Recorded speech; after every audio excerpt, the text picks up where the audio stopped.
now that we've got all the info, now we can exploit that in the later rounds. So we know, hey, Cypher has played C like every single round. If we see like 3 attackers on A side, we know it's just Cypher on C. Let's talk about working the map. So what is the best way to work the map? Default. Yeah, What does like that mean? defaulting, What taking does that mean? space. It means having like taking control of the map by having multiple people at like different places. When people say defaulting, a lot of them think it's just playing slow, but it's not just that, right? Like a good default, like if you play slow, then you're back here. This is playing slow. If you go in ranked and someone says play slow, this is usually what it looks like. Everyone's just kind of waiting for stuff to happen. There's no proactiveness, right? But taking space in a default, like doing an A default, like I was showing you earlier, like we have this here. You want to take space early, and that puts pressure on the enemies and basically causes them to rotate to deny this push. Otherwise, they'll just take site, and that's an issue. We know that, okay? Another part of defaulting is you need to get info on defender aggression. So if you don't have anyone watching, like, say, C aggro, and you just go like this, you open yourself up to a flank. So you need to have somebody holding, like, jiggling like this, jiggling, or have util on it, and then leave it. Or maybe I go like this, or maybe you go like this. And this is basically a good A default. And then from here, you can pivot to going into B and pinching, or you could, if there's a bunch A, you can rotate out this way as well. And your KJ, your Sentinel, has info that the defenders aren't aggressive here. So, broad goal of defaulting is to figure out the defense setup and figure out what the weak site is. What's the weakest site? Where is there 1 or 0 people? And then we need to pivot and attack that place. And we want to do that fast enough to where the enemy team can't flood into us. And we can basically create a weak site by putting aggression on one side and then rotating quickly. So that's kind of what a default into a B hit would be, because they rotate here and then you get here before them. Yes, that's true. On defense, when is the right time to flood and or like play retake? So that's going to be going into the next concept that I'm going to tell you. Patrick's heard it before, but it's called seesaw. Okay, so I'll get into that in just 1 minute.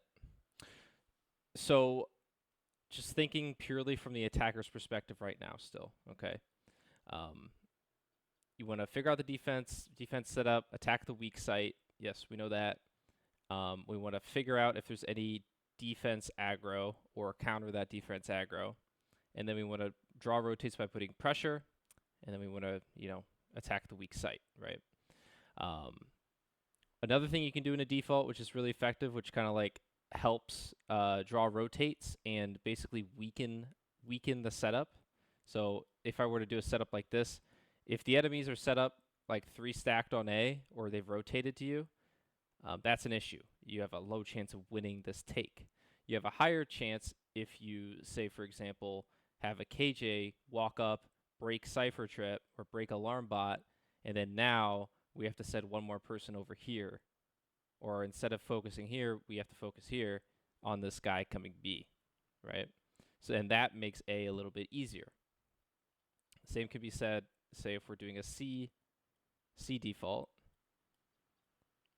and we have something like this, where we have our KJ getting info and then us kind of putting pressure on C. If we can throw a satchel to break Trip, and we could break Cam, that causes one of these people to go towards C, and that makes B and A a little bit weaker, so we can pivot onto that site. So that's working the map. That's kind of creating a weak site and never running into a stack. That's kind of the goal when you're defaulting, is you always run into it. You want to run into a site that is, you have the advantage. And with all that being said, while you're doing this, while you're also going back and forth and rotating, You can be farming orbs, especially orbs like your breach ult is really great to take site after you figured out what the weak side is, or lockdown is good. If you run KJ, this is the lockdown for sure you want to do. For A, you could run this lockdown, right? There's a lot you could do there. So that's defaulting. You guys are pretty advanced. You know what that is. I'm just reminding you, just because it's really important on Lotus. Now let's talk. When do you want to Is rush? KJ Go ahead. is KJ even good anymore because of like Teo can completely counter ult? I think KJ's still good. Yeah, I mean, it's just you, you always have to adapt to what your enemy's comp is. If your enemy doesn't have Tejo, you don't really need to worry about it. But I mean, there's always a chance they have some other form of util, like say a raise nade, that can break it. Like I remember my team, we learned a lineup to break this KJ thing. I used to learn shock dart lineups to break it. I used to do Sova ult to Sova ult to break it. You're always gonna have things like that. KO ult, for example, can nullify all ults. So you still always need to keep that in account. KJ is still very strong, I think, just because of the turret, the mollies, and the alarm bot, and just how the map is played. It's really strong. The ult, yeah, sure, maybe it's going to be countered more often, but you could always place the ult like after you've seen the Tejo mollies used. Like you can put pressure on the map to bait out the Tejo mollies, and then you can use the KJ ult while it's still in cooldown. So it's all about adapting. There's no one size fits all, right? Okay, so okay, now I was gonna ask, when do we know when should we rush and when should we call a default? Do you guys know? Just think from an IGL's perspective.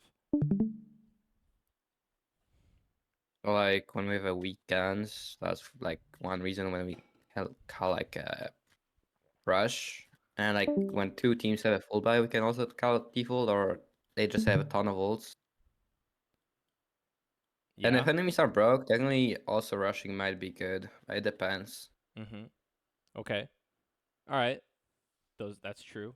What do you think you do round one? What do you think is like your highest win To percentage? to just Well, yeah, flood a site, flood a Okay. site. So we're gonna rush. Okay. And then round two, as Patrick was saying, if pretty much if we had bad guns, and we're just talking attack here. If we have bad guns, we probably just want to rush site. There's maybe some fake plays we could do, but typically you just want to catch them off guard. You can rush. If you like if you don't have good guns or not, if you have good guns, you can still rush. You just have to have someone there to trade you. You can't like give up your gun. Like you're just gonna go all five together Yeah. So and so You catch have to play stuff. typically together. typically the first couple rounds we can rushes are gonna work. Bonus round. What do you think bonus round we should do? And Say farm say orbs we won and first rush. too. Like probably you can maybe like get a Razor probably online at I think round I three think and like like rush side with Razor I after think like you you get orbs.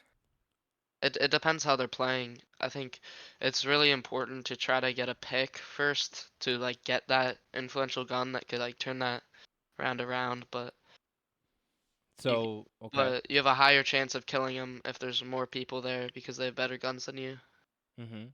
So I guess I feel like at round three you can just get some kind of ult at this point. so it depends. Depends, right? Depends. But once we get into the buy rounds, so once we get into rounds 4 through 13, that's when we have alts every round, and that's when we can start implementing our default. So we've maybe got some info of like what the setup looks like with these first few rounds, and then now we can get more info and exploit that setup through a default. So typically, your first your first couple rounds are going to be rushes. Your round three is going to be dependent on what you got, but I would say rushes are pretty good because you have bad guns and you want to overwhelm someone and take their gun and then set up a good post plant. That's typically good.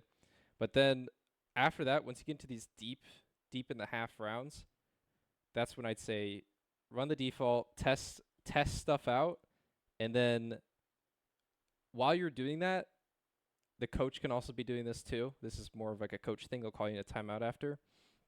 Now it's like, okay, rounds 4 through, let's say, 8 are like just figuring out default.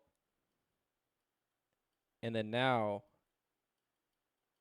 rounds 9 through 13, what are we trying to do here? We've got all this info. Now what can we do? It depends on how they're playing. We can exploit what we've learned.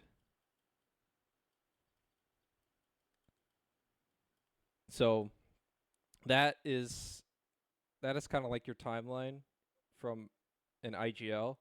Is we put pressure on them to figure out the setups and try to win early rounds. We default to figure out the setup more and build up our ult economy.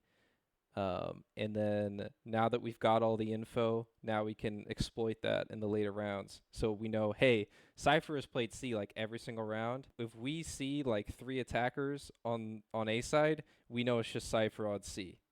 So we can maybe set up a fake where we're setting up to overwhelm the Cypher, right?